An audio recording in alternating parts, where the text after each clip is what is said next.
Ngayon ay pag-usapan naman natin at kilalanin ang Filipino-American na kamakailan nga ay usap-usapan na humihingi daw ng malaking bayad para maglaro sa ating national team.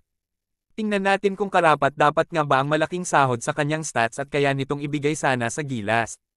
Si Michael Curtis Baldo Williams o mas kilala bilang si Mikey Williams ay isang point guard may taas na 6 feet 2 inches nagmula sa Los Angeles, California, at masasabing may ibubugay nga naman dahil sa kanyang mga desenteng mga numero sa mga professional basketball na nilaruan at isa na ring maituturing na veterano dahil sa paglalaro sa iba't ibang sulok ng mundo. Sa kanyang senior year pa lamang sa Cal State Fullerton, umiscore siya dito ng career high na 29 points, at 6 na rebounds sa pagkatalo sa UCSB Gauchos. Nagbaka sakali din si Williams na makapaglaro sa NBA. Pagkatapos niya maging undrafted noong 2014 NBA draft, naglaro si Williams para sa Miami Heat affiliate Sioux Falls Skyforce sa NBA G League mula 2014 hanggang 2016, at sa Canton Charge mula 2016 hanggang 2017 na affiliate naman ng Cleveland Cavaliers. Naglaro din siya bilang heritage import para sa Saigon Heat sa ASEAN Basketball League mula 2017 hanggang 2018.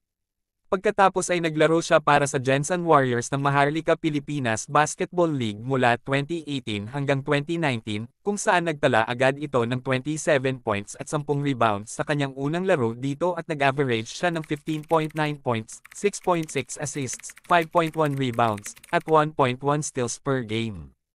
Gumawa din si Williams ng PBA Finals record na 10 3-pointers sa score na 98-106 sa pagkatalo ng TNT Tropang Giga sa Magnolia Hotshots sa Game 3 ng 2021 PBA Philippine Cup Finals, at nag-average naman siya dito ng napakataas na 18.9 points, 4.1 rebounds, at 4.2 assists per game. Nagrepresente na rin si Williams sa ating bansa nang makasama siya sa championship roster ng Mighty Sports noong 2019 Jones Cup.